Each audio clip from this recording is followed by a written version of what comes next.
참 좋으신 우리 주님의 위로와 사랑과 은혜가 오늘 이 예배 자리에 함께하고 계신 모든 분들에게 같이 하시기를 빕니다. 이런 질문을 하는 사람들이 있습니다. 하나님이 나를 사랑하신다는 것을 성경은 말하고 있는데 그걸 내가 어떻게 알죠?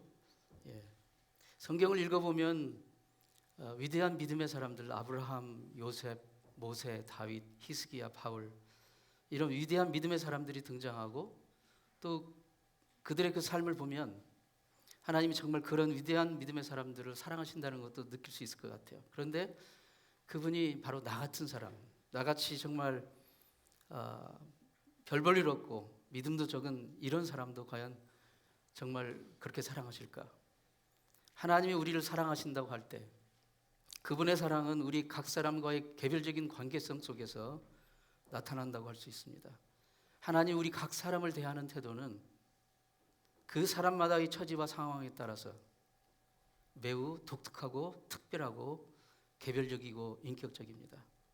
내가 나의 두려움, 나의 어려움, 나의 아픔, 나의 문제, 나의 고민을 그분 앞에 가져올 때마다 주님은 나의 그 문제를 세상 전체의 어떤 수많은 문제 중에 하나로 그냥 n분의 1로 취급하지 않으시고 오직 이 세상에 나만 있는 것처럼 오직 나만의 유일한 특별한 문제로, 특별한 아픔으로 이것을 대응하시고 취급하십니다. 이것을 깨달을 때 우리는 하나님이 이 세상을 사랑하시지만 정말 나를 유일하게 특별히 개인적으로 사랑하신다는 것을 느낄 수가 있습니다. 구약의 히브리어에 헤세드라는 단어가 있습니다. 하나님의 사랑을 표현하는 아주 핵심적인 성경의 단어인데요. 헤세드. 영어로는 loving kindness 그렇게 번역을 합니다. 한국어로는 인자함, 인애로우심, 선대하심. 근데 이 말에는 은혜와 긍휼이라는 그런 의미가 포함되어 있습니다. 은혜와 긍휼. 은혜는 받을 자격 없는 자에게 주는 귀한 선물을 주시는 것이고 긍휼은 벌을 받아 마땅한 자에게 벌을 내리지 않는 것, 그게 긍휼, 자비입니다. 즉 하나님의 이 헤세드 사랑은 우리가 우리의 지은 죄로 말미암아 벌받아 마땅한 우리에게 그 벌을 내리지 않고 저주를 내리지 않는 그 긍휼과 용서받을 자격이 없는, 아무 받을 자격이 없는 우리에게 용서와 영원한 영생의 선물을 주시는 은혜라고 할 수가 있습니다. 이 진리를 잘 표현해 주는 것이 바로 대표적인 성경 구절이 오늘 읽으신 구약 호세아서라고 할 수가 있습니다.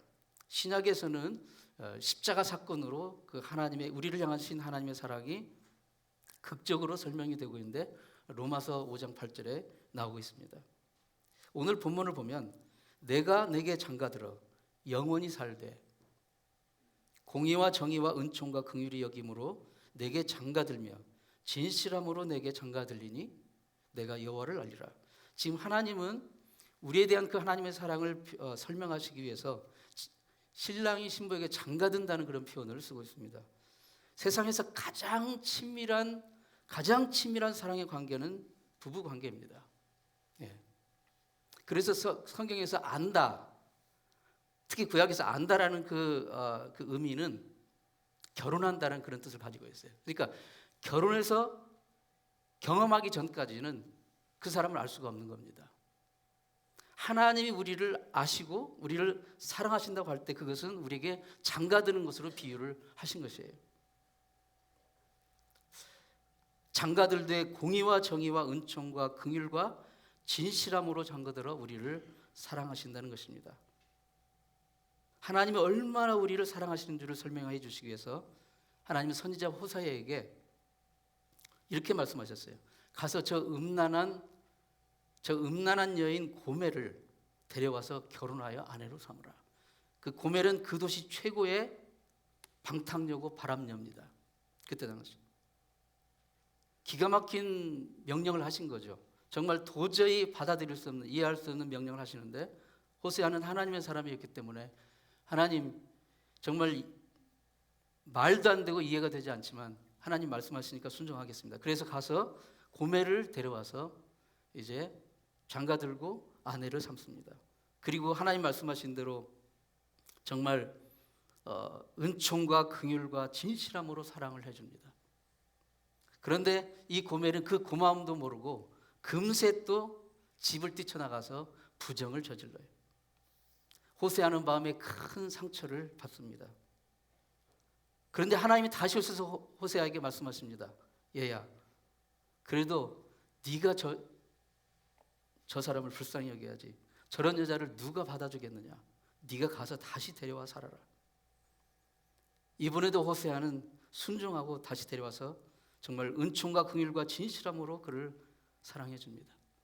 세상에 이런 남편이 있을까요? 없을 겁니다. 그런데 그런 남편, 그게 바로 하나님이 우리를 사랑하신 사랑이라는 것을 그렇게 보여주신 것입니다.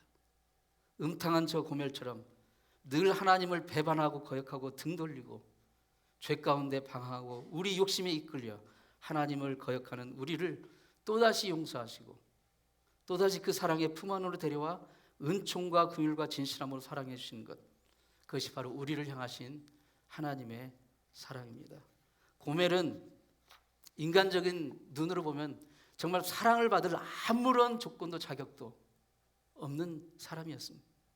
그러나 그를 다시 데려와서 사랑해 주라고 말씀하시는 그 하나님의 마음은 바로 그렇게 내가 너희를 사랑한다는 것을 말씀하셨습니다. 신약은 이 부분을 십자가로 표현합니다. 로마서 5장 8절 말씀에 사도 바울은 이렇게 표현했습니다. 우리가 아직 죄인 되었을 때 그리스도께서 우리를 위하여 죽으심으로 하나님께서 우리에 대한 자기의 사랑을 확증하셨느니라. 우리가 아직 죄인 되었을 때 하나님은 십자가 사건을 통해서 호세아에게는 음탕한 여인을 데려와서 변함없이 그를 사랑하고 다시 인자와 긍휼로 사랑하라는 그것을 통해서 하나님 우리를 향한 사랑을 보여주셨다면, 십자가를 통해서 여전히 죄 가운데 있던 우리를 구원하시고 영원한 생명 주시기 위해서 십자가의 사건을 보여주신 것입니다. 십자가는 원래 정말 무시무시한 로마 시대 형벌 방식의 하나였습니다. 어떻게 이렇게 끔찍한 형벌의 도구가 그 하나님의 사랑을 설명하는 도구가 되었나요? 하나님은 의로우신 재판관이십니다. 그래서 죄는 반드시 심판하십니다. 의로우신 그분의 성품은 죄를 결코 용납할 수가 없습니다. 죄와 하나님은 양립할 수가 없습니다. 그런데 우리가 마귀의 꾀임에 빠져 하나님의 말씀을 어기고 죄에 빠졌습니다. 죄의 싹은 사망입니다. 영원한 사망입니다. 하나님과의 영원한 결별입니다. 의로우신 재판관은 의로우시기 때문에 유죄가 확정된 우리에게 사형 선고를 내리셨습니다. 우리는 영원한 멸망으로 갈 수밖에 없는 죄인입니다. 그래서 우리는 그 사형 선고 앞에 우리는 절망으로 고개를 숙일 수밖에 없어요. 살 길이 없거든요. 그런데 바로 그 순간 긍휼과 자비의 아버지이시기도 한 하나님이 말씀하십니다. 얘야, 고개를 들어라. 네가 죽어 마땅하지만, 영원히 멸망해 마땅하지만 하나뿐인 내 아들이 네가 치를 그 죄값을 대신 치르고 십자가에서 너 대신 피 흘려 죽었다. 이제 내 아들의 공로로 네가 다시 살게 되었다. 이 십자가의 사건은 하나님의 그 아들마저 죽이시면서까지 죄를 형벌하신 그 하나님의 공의와, 그리고 그렇게 해서 대신 우리를 용서하신 하나님의 자비가 동시에 성취된, 하나님의 공의와 자비가 동시에 성취된 그 사건, 우리를 향하신 하나님의 지극한 사랑이 가장 극적으로 표현된 그 사건이 바로 십자가 사건입니다. 하나님은 우리를 그렇게 사랑하십니다. 이것은 너무나도 단순하지만 너무나도 심오한 진리입니다. 하나님이 저와 여러분을 사랑하십니다. 온천하 그 어느 것도 그분의 사랑을 대신할 수 있는 것이 없고 그분의 사랑을 바꿀 수가 없습니다. 내가 좀 더 착하게 산다고 그분의 사랑을 더 받을 수 있는 것도 아닙니다. 그분의 사랑은 완벽하고 온전하게, 그 이상도 그 이하도 아닌 완벽하게 우리를 사랑하시기 때문에 우리가 좀 더 착하게 산다고 그분의 사랑을 더 받을 수 있는 게 아니고, 우리가 좀 나쁘게 산다고 그분의 사랑을 덜 받는 게 아닙니다. 우리를 향하신 그분의 사랑을 멈추게 할 수가 없습니다. 우리가 주일학교에서 아이들에게 하나님의 사랑을 가르칩니다. 예수 사랑하심은 성경에 써있네. 우리는 약하나 예수 권세 많도다. 날 사랑하심, 날 사랑하심, 성경에 써있네. 주일학교에서 그렇게 가르치지만 이것은 결코 아이들에게만 가르치는 유치한 메시지가 아닙니다. 우리 어른들이, 우리 모두가 이 하나님의 사랑을 날마다 새기고 그 사랑을 깨닫고 그 사랑을 경험하면서 살아가야 되는 것입니다. 우리는 압니다. 나이를 먹을수록 인생이 더 힘들고 어려워진다는 것을 압니다. 인생이 힘들어질수록 우리는 나를 향하신 그 하나님의 사랑에 대해서 의문점을 갖습니다. 하나님의 사랑은 너무나 명백하고 너무나도 심플한 진리이지만 그 사랑에 대한 오해가 많습니다. 성경은 우리에게 원수가 있다고 말합니다. 원수와 칸막이. 에덴 동산에서부터 하나님의 사랑이 그 아담과 하에게 임하는 것을 시기 질투해서 결국 그들로 하여금 그 하나님의 사랑을 오해하게 하고 그리고 의심하게 해서 하나님의 말씀을 거역하게 만드는 그 원수마귀가 있습니다. 그는 늘 에덴에서 유혹했던 똑같은 방식으로 우리를 유혹합니다. 하나님의 사랑을 오해하게 하고 의심하게 합니다. 사단은 거짓말을 가지고 섞어서 버무려 버립니다. 하나님의 사랑을 오해하고 의심하게 되면 우리는 신앙생활을 할 수가 없습니다. 우리는 이 땅을 정말 복되게 살아갈 수가 없습니다. 하나님의 사랑에 대한 진실이 무엇입니까? 하나님의 사랑에 대한 바른 이해를 가지고 우리가 신앙생활을 해야 됩니다. 첫 번째로 하나님의 사랑은 변치가 않습니다. 그 사랑은 자신의 독생자를 주어 십자가에 달려 죽게 하신 그 사랑입니다. 이 세상 그 어느 것도 그 사랑을 바꿀 수가 없습니다. 우리가 아직 여전히 죄인이었을 때, 여전히 하나님의 사랑을 받을 아무런 조건과 자격이 없을 때 그리스도께서 우리를 위해 죽으셨습니다. 그의 희생의 죽음은 우리가 여전히 죄인이었을 때 이루어진 것입니다. 그러니까 우리가 잘하는 것을 보시고 이제 너 사랑해 줄 만하구나 라고 그때 이제 하나님 사랑해 주는 것이 아니라 여전히 아무런 가망이 없는, 여전히 아무런 희망이 없는 우리를 하나님은 일방적으로 무조건적으로 사랑하셔서 불쌍히 여겨주셔서 그 아들을 죽이시고 십자가에 달려 죽이시고 우리를 구원하신 것입니다. 이 사랑을 막을 수 없습니다. 이 무조건적이고 변치 않는 이 가없는 하나님의 사랑, 그 사랑을 우리는 잊어서는 안 됩니다. 그런데 우리 사람의 사랑은 조건을 따집니다. 상대적입니다. 제한적이고 유한하고 이기적인 동기에서 출발합니다. 우리의 사람의 사랑은. 두 친구가 낚시를 갔어요. 낚시 가서 낚시를 하는데 한 친구는 이 고기가 잡히질 않는 거예요. 그냥 작은 피라미 새끼 몇 마리만 잡았습니다. 이건 뭐 낚시라고 할 수도 없어요. 그래서 다시 그냥 놔줬어요. 근데 옆에 있는 친구도 마찬가지예요. 별 다른 게 없어요. 아무것도 잡은 게 없어요. 그런데 그날 이제 마지막 짐 싸갖고 오기 직전에 이 옆에 있는 친구가 정말 큰 어마어마한 대어를 잡았어요. 그래서 그는 이 친구에게 정말 축하한다고 말하면서 기쁨의 환호성을 같이 질렀습니다. 이 친구가 이제 그 잡은 물고기를 양동이에 이렇게 집어넣는 과정에서 이 큰 물고기가 몸서리를 치는 순간 이제 손에서 미끄러져 가지고 빠져나서 다시 물로 도망가 버리고 말았어요. 그러니까 이 친구가 너무 실망을 하죠. 그렇죠. 눈앞에서 큰 물고기를 놓쳤으니까, 잡은 거를 놓쳤으니까. 그러자 이 사람이 친구를 위로했습니다. 괜찮아, 친구야. 다음에 또 다시 잡으면 되지 뭐.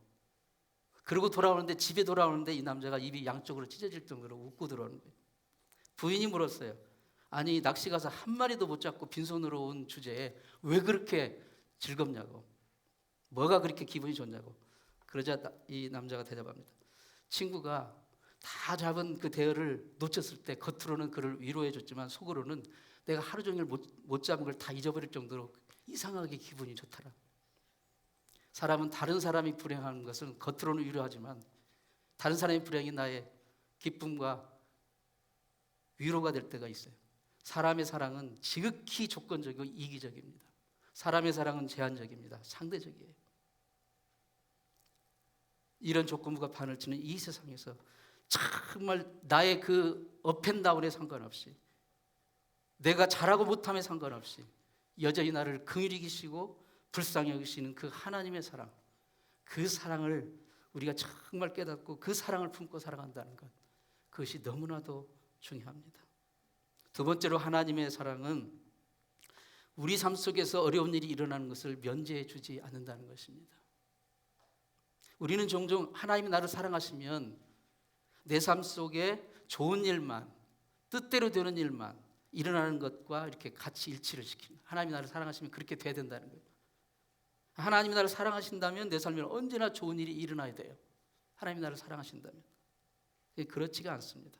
이런 생각의 위험성은 내 삶에 어려운 일, 안 좋은 일, 내 뜻대로 안 되는 일이 일어나면 하나님이 나를 사랑하시지 않는다고 그냥 결론을 내려버리는 거예요. 그리고 실망하고 좌절합니다. 우리는 종종 너무 쉽게 신앙생활을 정말 좋고 즐겁고 행복한 것으로만 일치시켜서 우리 삶에서 일어나는 어렵고 안 좋은 일, 힘든 일, 어려운 일은 내 신앙생활, 하나님 나라 사랑하는 것과는 맞지 않는다고 생각을 합니다. 그러면 삶에서 어려움이 닥칠 때 정말 믿음적으로, 신앙적으로 어떻게 대응해야 될지 모르고 우왕좌왕하게 되는 거죠. 바울 사도를 보십시오. 신약 성경의 3분의 1을 그가 썼습니다. 기독교 교리의 기초를 세운 사람입니다. 믿음에 있어서는 기독교 역사상 둘째가라면 서러울 사람이 그 사도 바울일 것입니다. 그런데 그의 실제 삶의 현황은 어떻습니까? 욕먹고 중상모략당하고 미움당하는 것은 다반사고, 그의 사기의 거의 절반에 가까운 시간을 감옥살이를 했어요. 배를 파손하는 경우를 만나고 매맞고 두드려 맞고 채찍 맞고 찔리고 배고프고 춥고 덥고, 마지막에는 그의 몸이 참수용으로 잘리는 순교를 당했습니다. 만약에 하나님이 나를 사랑하신다면 내 삶에 좋은 일, 행복한 일, 쉬운 일, 내 뜻대로 되는 일과 일치시킨다면, 이 사도 바울의 삶의 모습을 정확하게 본다면 하나님의 사랑과는 아무 관계없는, 오히려 하나님의 저주를 받았다라고도 할 수 있는 그런 삶이라고 해도 과언이 아닐 것입니다. 하나님의 사랑 따위는 존재하지 않는다고 말할 가장 많은 이유를 가질 수 있는 사람이에요. 그런데 그 바울 사도가 로마서 8장 35절에서 이렇게 고백합니다. 누가 우리를 그리스도의 사랑에서 끊으리요? 환난이나 곤고나 박해나 기근이나 적신이나 위험이나 칼이랴. 그가 당한 모든 고난도, 그가 당한 모든 어려움도 그를 향하신 하나님의 사랑을 결코 축소시키지 않았다는 것입니다. 저와 여러분의 삶에서 정말 때로 어렵고 괴로운 슬픈 일이 일어나는 경우에도 하나님은 여전히 여러분과 함께 하십니다. 여전히 여러분을 사랑하십니다. 인생의 최악이라 느껴지는 그 순간에도 하나님은 여전히 가장 여러분을 아끼시고 기억하시고 생각하시고 사랑하신다는 것을 잊지 마시기를 바랍니다. 하나님의 사랑에 대한 바른 이해, 세 번째로는 그분의 사랑은 그분을 결코 만만한 분으로 포기하지 않습니다. 하나님이 우리를 무조건적으로 사랑하신다고 해서 하나님이 마치 산타크로스나 아니면 자선사학급 정도로 오해하면 안 됩니다. 분명한 사실은 그분은 의롭고 거룩하신 하나님이고 공의의 재판관이시기 때문에 창세기부터 요한계시록까지 보면 하나님은 반드시 죄를 미워하시고 심판하십니다.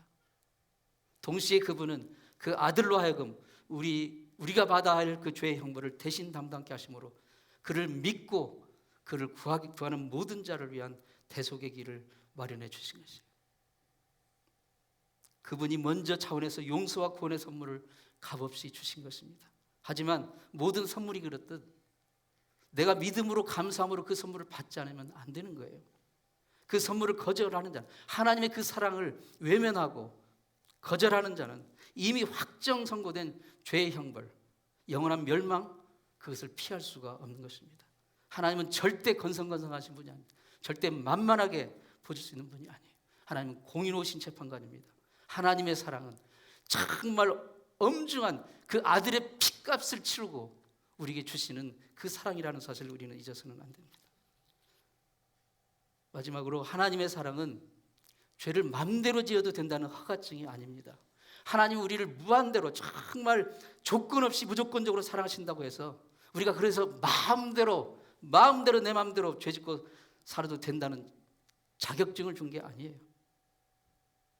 우리가 죄를 지었음에도, 우리가 연약함에도, 우리가 부족함에도 불구하고 여전히 사랑하신 거 맞습니다.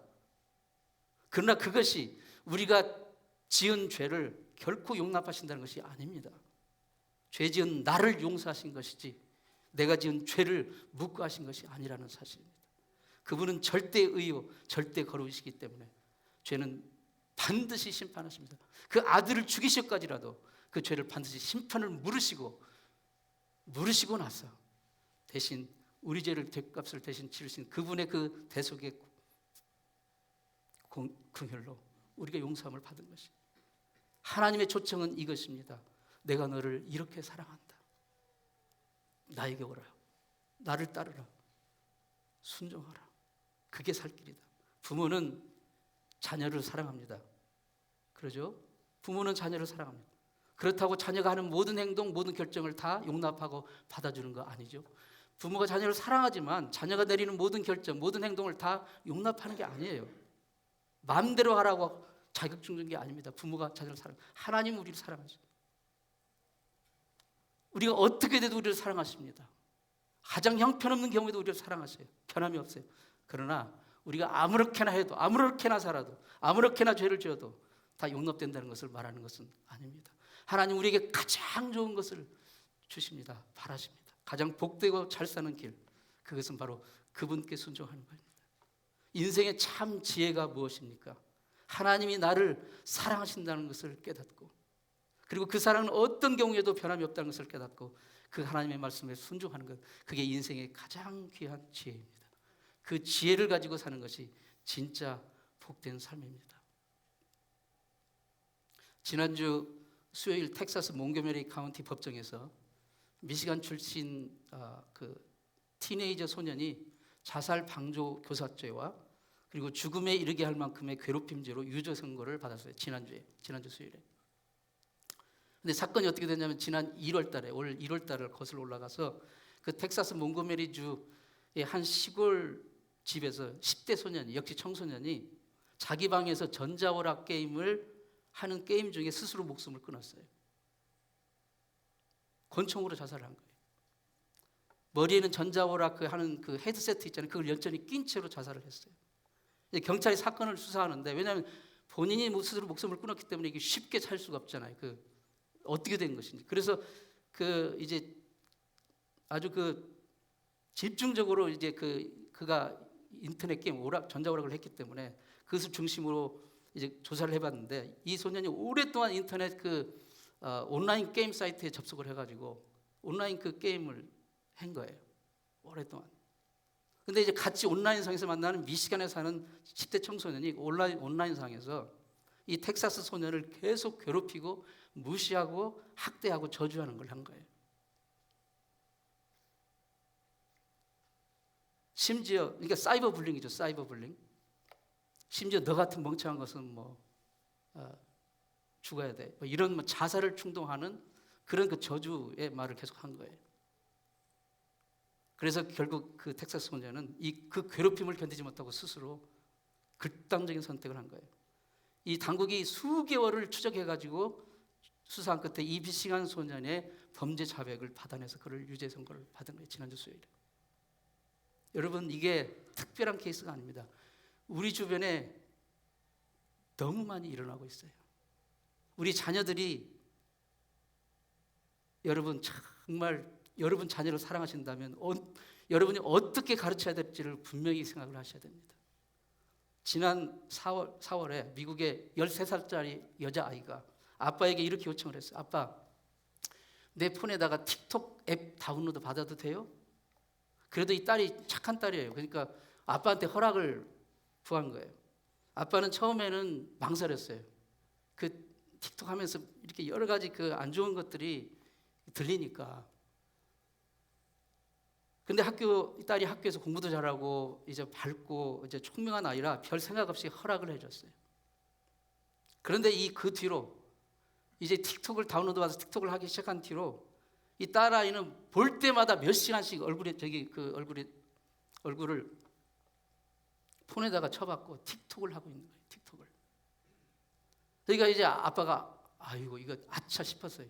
볼 때마다 야 너 그만 폰 좀 그만 좀 해. 너 틱톡 좀 그만 좀 해. 너 그러다가 정말 병나. 그렇게 이제 말렸는데 그 뒤로 아이는 듣지 않았어요. 한번 거기에 이제 빠져들고 중독이 되니까 듣지 않았어요. 그러니까 아까 4월에 틱톡을 다운로드 받고 정확하게 6개월 만에 지난 10월 달에 10월 7일 날 아이는 스스로 목숨을 끊었어요. 14살 생일을 3주 앞둔 날이었다고 합니다. 경찰이 조사를 해보니까 그 아이의 폰에 틱톡의 동영상들이 보니까 자살과 자해를 찬양하고 부추기고 고무하는 그런 동영상들이 저장이 돼 있던 거예요.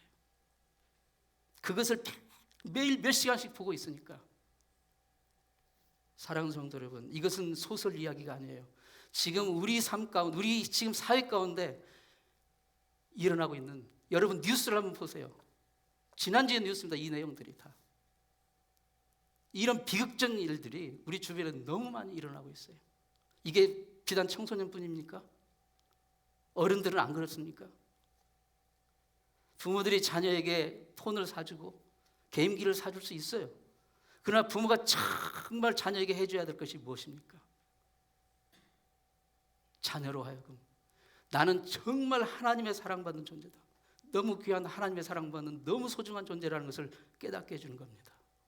예수 그리스도가 나의 구세주시고 그분이 나의 죄를 위해 돌아가셨고 나는 그분의 자녀라는 것을 깨닫게 해주시는 것, 여러분 그것입니다. 그것을 깨닫는다면 어떻게 이렇게 할 수 있습니까? 아무리 철없는 아이들 할지라도 그 영혼 속에 예수가 하나님의 그 사랑이 온전히 깨달아지고 그 사랑을 붙들고 살아가는, 나는 정말 아무렇게나 살아서는 안 될 하나님의 너무나도 소중한 존재라는 것을 안다면 그렇게 하지 않을 거예요. 부모가 폰을 사주고 게임기를 사주고 다 해달라는 대로 다 해주면서 정작 주어야 될 것을 주지 못한다면,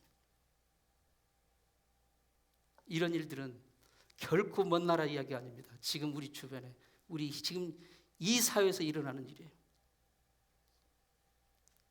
머리에서 가슴까지 거리는 약 12인치에 불과합니다. 그런데 심리적으로 이게 너무 멉니다. 많은 사람들이 머리로는 하나님의 사랑을, 지식적으로는 깨닫는 것은 어렵지 않은데 그 사랑을 내 가슴으로 느끼고 체험하고 경험하고 고백하는 것, 그것을 어려워해요. 성경 구구절절 하나님이 나를 사랑하신다고 하는데 내 삶의 현실에서 그 하나님의 사랑이 온전히 경험되지 못하고 느껴지지 못하는 거예요. 사랑하는 성도 여러분, 이 변함없는 하나님의 사랑을 여러분의 삶은 물론이고 여러분의 특별히 자녀들, 여러분의 가정에 정말 온전히 지배하고 다스리는 그런 역사가 있기를 축원합니다. 그 하나님의 사랑이 여러분의 삶을 온전히 주장해 나가는 그런 삶이 되기를 축원합니다. 하나님의 사랑을 정말 우리가 경험하고 실질적으로 느낄 수 있는 실질적인 제안 하나를 해봅니다. 매일 잠자리에 들기 전에 침대맡에 조그만 노트 하나를 놓고 내가 오늘 정말 감사한 일 한 3가지씩을 써보세요. 감사일기를 한번 적어보세요. 하나님의 사랑이 얼마나 압도적으로 나에게 임하고 있는지 그것을 깨닫게 될 것입니다. 하나님의 사랑, 이것 아니고서는 이 세상의 모든 문제들 해결 방법이 없습니다. 우리 삶에 일어난 모든 인생의 좌절과 절망과 실망과 하나님이 나를 사랑하신다는 그 사랑으로 그 사랑 우리가 제대로 느끼고 경험하고 고백할 수 있을 때 우리는 그 사랑으로 이웃을 사랑할 수가 있는 것입니다. 그럴 때 비로소 우리가 하나님의 자녀고 하나님께 속한 자라는 것을 세상이 알게 될 것입니다. 기도하겠습니다. 사랑하는 하나님 아버지, 아침 이슬처럼 우리에게 하염없이 내려지는 주님의 은혜와 사랑, 우리는 우리 육신의 욕심에 눈이 멀어 그 하나님의 사랑을 제대로 느끼지 못하고 깨닫지 못하고 하나님의 사랑을 오해하고 내 삶이 힘들고 어렵다고 하나님의 사랑을 의심할 때가 너무 많습니다. 주님, 우리의 연약함을 용서하여 주옵소서. 주님, 하나님의 사랑을 온전히 깨닫고 바라볼 수 있는 정말 굳건한 믿음을 허락하여 주옵소서. 그 사랑을 정말 경험하고 고백하고 간증하며 그 사랑으로 사랑하는 우리 사람들을 사랑할 수 있는 우리 모두가 될 수 있도록 축복하여 주옵소서. 예수님의 이름으로 기도합니다. 아멘.